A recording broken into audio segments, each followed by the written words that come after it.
Before the incentives even passed, there was great buzz about Michigan being this place where not only did they have a great potential backdrop of a city, which is always very valuable to filmmakers. It's hard to find a city to film in. You know, many films are set in New York City or Los Angeles, but you can't afford to film in New York City or Los Angeles. It's extraordinarily expensive. That's why Toronto has, if you really went and looked at the many films I'm sure you're familiar with, and said, oh yeah, that was a movie about New York. Well, it may have been a movie about New York, but it was shot in Toronto because it was cheaper to do it there.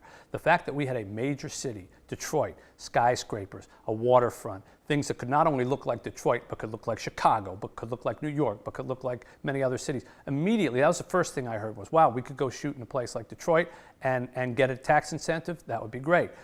Then people started to learn about the varied landscapes that we have here, the forests that we have, the lakes that we have, the potential that neighborhoods could look from the 20s, 30s, 40s, 50s, mansions, things like that. It became this treasure trove, and everybody who started coming here saying, wow, not only can we get this great incentive, which is better than any incentive that we can get in any other state, but we had no idea that Michigan was this rich in backdrop. And we had no idea that Michigan had all these people who had worked in the commercial industry for the auto commercials and things like that, who already knew what they were doing, had this great base of actors. I hear that all the time from people who are making films here. Man, we didn't realize there was such acting talent here. Why didn't they all come out to LA? Well, I say sometimes people actually like to stay in the state that they grew up. They don't all want to move to LA. So they were very pleased with what they found.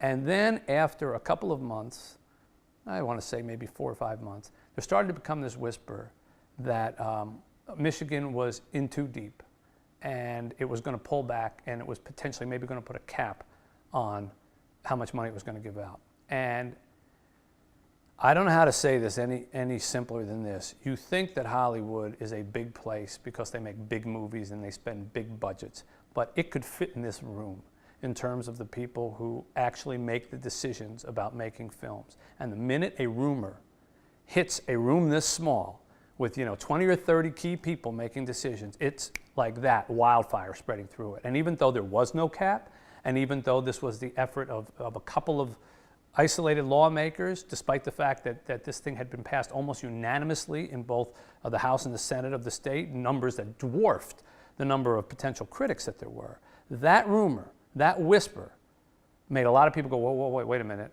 Now we're spending from $3 million to $5 million to $10 million to $20 million to $40 million to potentially $100 million. We're not going to do that if this is a place that's suddenly going to pull the rug out from under us while we're in the middle. How do we know? A film is a long process. You can start thinking about it in 2009, scouting it in 2010, and not even shooting it until 2011 and asking for your rebate back in 2012. That is not an atypical process.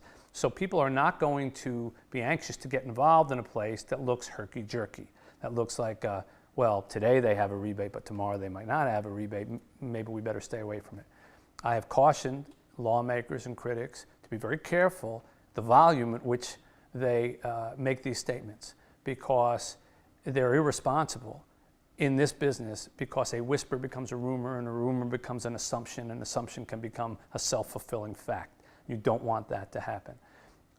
When Mike and I and some of the other people from the business sat before the legislature, we said to them, understand, we are not telling you to get involved with this because these people will be your friends.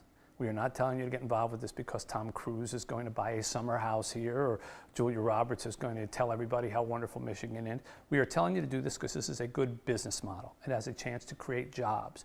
It has a chance to create infrastructure. It has a chance to, if Toronto can become a film center, and it surely is, with hundreds of millions, if not over $1 billion worth of money spent there. If Toronto can do it, there is no reason that Detroit can't do it. If Louisiana or New Mexico, which are empty places compared to the riches that we have here, can do it, Michigan can do it. But recognize that it is a business. It's a business proposition. And as such, you need to give it time to grow, and you need to make sure that your partners feel good about dealing with you.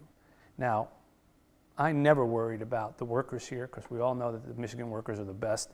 We blow away the competition. So many people who've come and filmed here have already commented on the attitude of people who live in Michigan and work versus Los Angeles, the